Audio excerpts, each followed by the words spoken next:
Hello बच्चों, आज हम लोग बात करने वाले हैं कक्षा 10th के बारे में। ऐसे क्वेश्चन के बारे में, ऐसे प्रश्न के बारे में अगर आपने यह क्वेश्चन कर लिया तो आपको 5 नंबर निश्चित रूप से मिलेगा। इसमें कोई शक नहीं है। किसी भी बोर्ड एग्जाम के लिए ये क्वेश्चन ये प्रश्न जो है बहुत इंपॉर्टेंट है। अगर आपने इस प्रश्न को सही ढंग से कर लिए तो आपको बोर्ड एग्जाम में 5 नंबर आपको कोई नहीं काट सकता।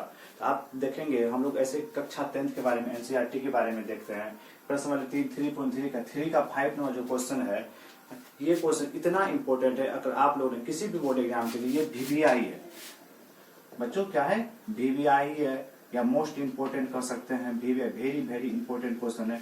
और इसको कर लिया तो आपको जरूर 5 नंबर पक्का मिलेगा। इसको आप विश्वास रखिए, अगर इस क्वेश्चन को सही ढंग से आप कीजिएगा तो जरूर आपको 5 नंबर मिलेगा। चलिए हम लोग देखते हैं कि क्वेश्चन है क्या आखिर। यदि किसी भिन्न के अंश और हर दोनों में क्या जोड़ दिया जाए? 2 जोड़ दिया जाए। क्वेश्चन का क्या कह रहा है बच्चों कि किसी भिन्न के अंश और हर कहने का अर्थ है भिन्न। सबसे पहले जानना होगा कि भिन्न किसे कहते हैं। भिन्न उसको कहेंगे जिसको हम P/Q के रूप में लिख सकते हैं, A/B के रूप में लिख सकते हैं, उसे हम लोग भिन्न कहेंगे। तो भिन्न जो लिखा जाता है बच्चों, अंश और हर के रूप में लिखा जाता है। तो अंश और हर के रूप में लिखा है। सबसे पहले हमको भिन्न पता होना चाहिए, भिन्न किसे कहते हैं। तो देखते हैं यहाँ पे कि यदि किसी भिन्न के अंश और हर, मतलब कहने का अर्थ है अंश और हर दोनों में क्या जोड़ दिया जाए? 2 जोड़ दिया जाए। सबसे पहले हम लोग को भिन्न पता नहीं, कैसा भिन्न होगा, कैसा होगा, किस तरह का होगा। तो हम लोग यहाँ पे क्या कर लेते हैं, लेट मान लेते हैं, कुछ मान लेते हैं यहाँ पे, है ना। तो मान लेते हैं, सोल्यूशन हो जाएगा आपको। माना कि किसी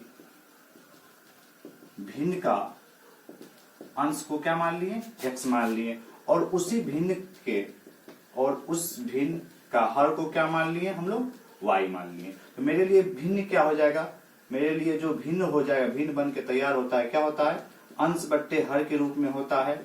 अंश को हम x मान लिए, हर को क्या मान लिया? y मान लिए। तो यहां से हमको भिन्न निकल के आया। क्या निकल के आया बच्चों? xy निकल गया। अब क्वेश्चन को ध्यान से देखना है। अगर क्वेश्चन को आप ध्यान से देखेंगे तो क्या कह रहा है, यदि किसी भिन्न के अंश और हर दोनों में क्या जोड़ दिया जाए? 2 जोड़ दिया जाए। मतलब कहने का अर्थ है अंश में भी हम 2 जोड़ रहे हैं और हर में भी क्या जोड़ रहे हैं? 2 जोड़ रहे हैं। तो वो भिन्न क्या हो जाएगा? जोड़ दिया जाए तो वो भिन्न कितना हो जाता है? 9/11 हो जाती है, 9/11 हो जाती है। तो हम लोग चलो जोड़ते हैं। क्या यहाँ पे हमको प्रश्न से बोला जा रहा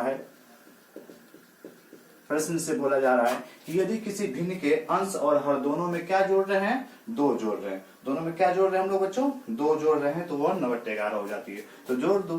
तो x में 2 जोड़ेंगे, यानी किसी भिन्न के अंश में भी 2 जोड़ना है और हर में भी 2 जोड़ना है। तो वो कितना हो जाती है? वो 9/11 हो जाती है। 9/11 इसको हम लोग सोल्व कर लेते हैं। तो क्या हो जाएगा बच्चों? ये इधर से कहेंगे 11x, 11 से 22, ये हो जाएगा 9y, 9 2 जा 18। हम लोग पक्षांतर करते थे, यहाँ से 11x 9y को पक्षांतर करते हैं, 9y इक्वल 11, 22 को करते हैं तो प्लस से माइनस हो जाएगा। यहाँ से हो जाएगा आपको 11x माइनस 9y, ये -4। तो इसको हम समीकरण क्या मान लेते हैं बच्चों? 1 मान लेते हैं।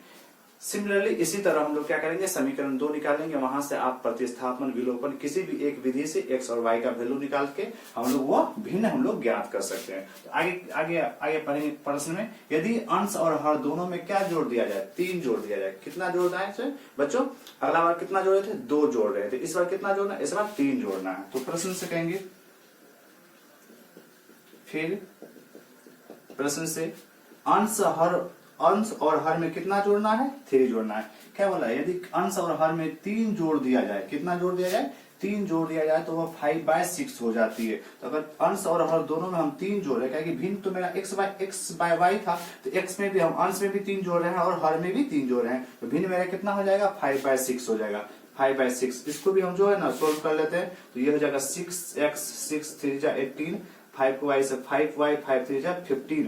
तो यहां से आपको हो जाएगा 6x, 5y को पक्षांतर करेंगे तो प्लस से माइनस 5y, 15, 18 इधर -18 हो जाएगा। आपको यहाँ से हो जाएगा 6x माइनस 5y, ये हो जाएगा -3। तो ये क्या हो जाएगा आपको बच्चों? समीकरण 2 हो जाएगा। इस तरह से हम लोग देख सकते हैं कि समीकरण 1 और समीकरण 2 हम लोग का आसानी से निकल गया। अब हम लोग यहाँ पे क्या करते हैं, हम लोग किसी एक विधि का उपयोग कर लेते हैं। ठीक है, तो हम लोग मान के चलते हैं, हम लोग यहाँ पे क्या कौन विधि का उपयोग करते हैं? विलोपन विधि। तो कहेंगे समीकरण 1 और समीकरण 2 से। समीकरण 1 और समीकरण 2 से। तो क्या करना है बच्चों, समीकरण 1 को भी लिख लेना है, समीकरण 2 को भी लिख लेना है। तो समीकरण 1 मेरे लिए कितना था, 11x minus 9y equal to -4, 11x minus 9y equal to -4, ये मेरे लिए समीकरण 1 था। समीकरण 2 कितना है, 6x minus 5y equal to -3, 6x minus 5y equal to -3, ये समीकरण 2 है। तो हमको देख रहे हैं यहाँ पे कुछ कैंसिल हो नहीं रहा है, तो हम क्या करेंगे, इसको इसमें x का जो कोफिशिएंट है, यहाँ पे x का जो कोफिशिएंट है, या तो y का कोफिशिएंट लेंगे तो यहाँ भी y का कोफिशिएंट लेंगे, है ना। तो x के आगे यहाँ पे कोफिशिएंट कितना है, 6 है, तो x के यहाँ पे क्या 11 है। अगर हम लोग y में जाएंगे तो y का यहाँ पे 5 है, y का इक्वल टू 9 है। तो हम लोग जो आसान लगे हम उसी से हम लोग क्या करेंगे, मल्टीप्लाई कर देंगे। जैसे x का कोफिशिएंट 6 है तो ऊपर में 6 से मल्टीप्लाई करेंगे, x का कोफिशिएंट 11 है तो यहाँ पे 11 से करेंगे। अगर हम लोग देखते हैं y का कोफिशिएंट अगर 5 ले तो यहाँ y का कोफिशिएंट क्या है, 9 है, तो 9 से मल्टीप्लाई करते हैं। ठीक है बच्चों, अब इसको क्या करते हैं, मल्टीप्लाई कर दो। 6 को 11, 66 माइनस 15y, अच्छा के 54 हो गया आपको -24, इसको मल्टीप्लाई करेंगे तो कितना हो जाएगा, 11 छक्के 66, x हो जाएगा प्लस माइनस माइनस 11 पचे 55y हो जाएगा, और 11 तिया -33 हो जाएगा यहाँ से। तो ये हमको बन के तैयार हो गया। अब इसको हम क्या करेंगे, घटा देंगे, मतलब सब्सट्रैक्ट कर देंगे। सब्सट्रैक्ट करेंगे तो क्या, प्लस से माइनस, माइनस से प्लस, माइनस से प्लस, 66x प्लस 6 माइनस दोनों क्या हो गया, कैंसिल हो गया। 54y माइनस 55y, तो ये क्या हो गया आपको, प्लस y हो गया, इक्वल टू कितना हो जाएगा, इसमें बड़ी संख्या कौन है, तो बड़ी संख्या 33 है, तो 33 में 24 गया तो y, अब y का वैल्यू क्या हो जाएगा, 9 हो जाएगा। अब इस y का वैल्यू को आपको समीकरण 1 और 2 किसी में हम रख देंगे, तो वहां से हमको x का वैल्यू पता चल जाएगा, और हमको जो भिन्न ज्ञात करना था वो भिन्न भी हमको मालूम पड़ जाएगा। चलिए हम लोग रख देते हैं, तो y का मान कहेंगे, y का मान समीकरण 1 में रखने पर, किसी में रख सकते हैं, 2 में भी रख सकते हैं, समीकरण 1 रखने पर। समीकरण 1 क्या है मेरा, 11x माइनस 9y था, 9y, y का वैल्यू क्या हो गया, 9 आ गया, तो हम लोग y की जगह 9 दे देंगे, इक्वल टू कितना है, -4 है, तो -4 हो गया यहाँ से। तो ये आपको हो गया 11x माइनस 81 इक्वल टू -4, तो यहाँ से आपको हो जाएगा 11x माइनस 4 और प्लस 81 पक्षांतर करेंगे, तो यहाँ से आपको x के वैल्यू क्या हो जाएगा, 81 में से 4 गया 77/11, नीचे से 11 7 7 होता है, ठीक है। तो x का वैल्यू कितना हो गया, 7 हो गया। तो हम लोग यहाँ से देख सकते हैं मेरा x और y का वैल्यू दोनों हमको निकल के आ चुका है। तो जब x और y का वैल्यू, तो मेरा भिन्न भी क्या था, अंश बाय हर के रूप में था। जब अंश बाय हर के रूप में मेरा भिन्न है तो मेरा x और वैल्यू दोनों पता चल जाएगा। इसलिए हम यहाँ लिख सकते हैं कि मैं, इसलिए भिन्न बराबर हमको भिन्न ज्ञात करना था, x बट्टे y, x का वैल्यू आ गया हमको 7 और y का वैल्यू क्या आ गया, y का वैल्यू आ गया 9।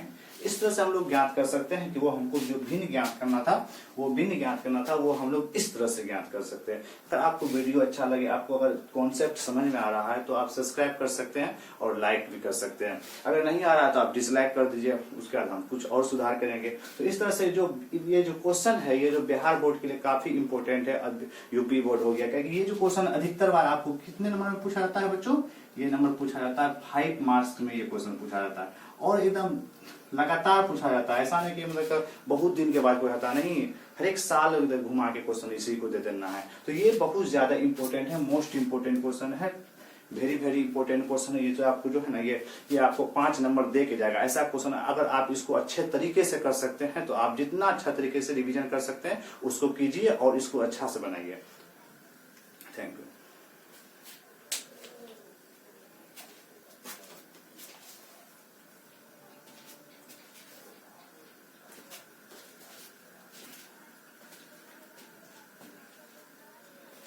इसी तरह से स्टडी अड्डा पे आप लगे रहिए, और इससे अगला वीडियो में हम इस तरह और एक स्पेशल क्वेश्चन लेके आएंगे, जो आपको बिहार बोर्ड में या अदर बोर्ड में, किसी भी बोर्ड में आपको अच्छे से अच्छे मार्क्स दिलाएंगे। तो उस पर हम लोग चर्चा करेंगे। अगर मतलब इसी तरह से आप अगर देखना चाहते हैं तो आप सब्सक्राइब कर दीजिए और बेल आइकन दबा दीजिए, जिससे कि हम अगला वीडियो अगर डालें तो आपको नोटिफिकेशन पहुंच जाए।